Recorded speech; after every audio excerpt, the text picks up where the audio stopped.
L'attuale ministro Sella ereditava un deficit di 317 milioni, ne prevedeva uno di 217 per il 1865.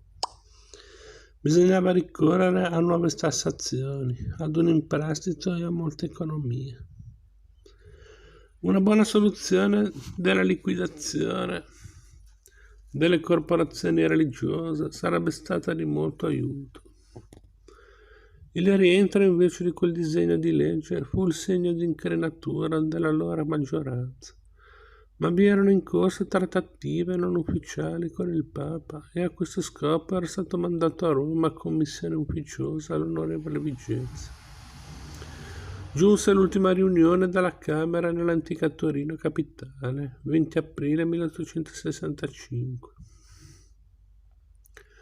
Il Casali pronunciò un nobile discorso. L'ordine del giorno di Pasquale Mancini per ringraziare Torino da parte di tutti gli esuli dell'ospitalità offerta. Non cambiavano lo sgomento dei torinesi in giubilo. Furono momenti neri, i disegni di Teia sul Pasquino equivalevano ad articoli politici. Ormai nei caffè di Torino si potevano incrociare solo echi di ciò che avveniva altrove. Un altrove che non era Roma. Siamo quasi addirittura con questo bel volumetto della Condulmer.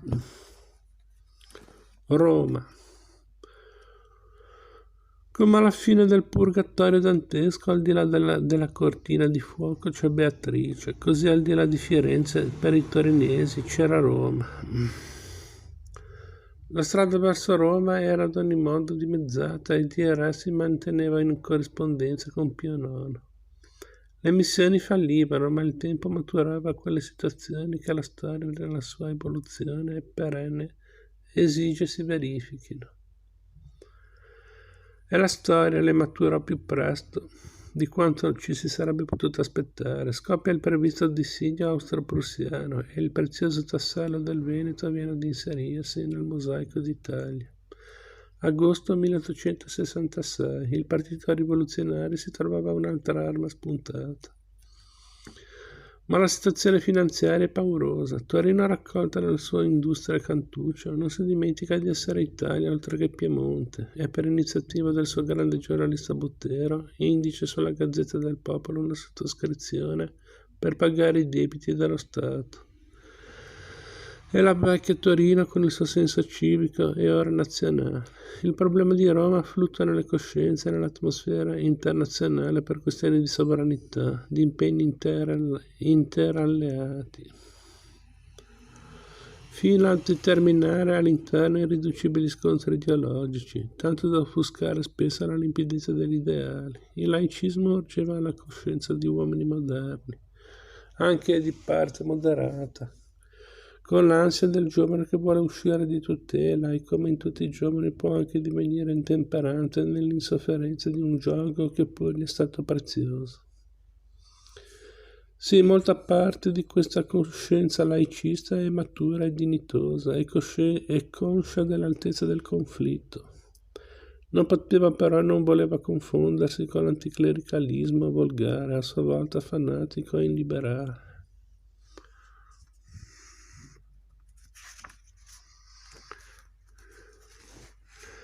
La lezione e il testamento spirituale di Cavour potevano essere evocati anche a Palazzo Vecchio, infatti come a Palazzo Carignano.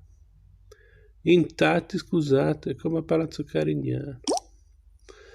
Libertà nel rispetto reciproco, senza soggezione di alcuno. I vescovi dovevano essere esonerati dal giuramento di fedeltà allo Stato, mentre lo Stato Pontificio, come entità territoriale, ridotto pure al minimo, veniva percepito ormai dall'organismo italiano come corpo estraneo da espellere, quel pontefice discutibile come politico. Senza che altro se ne avvedesse, si avviava a ridare alla Chiesa il volto e le funzioni più consone alla sua natura, persino mettendosi contro la storia, negando libertà e progresso come il mondo moderno li concepiva.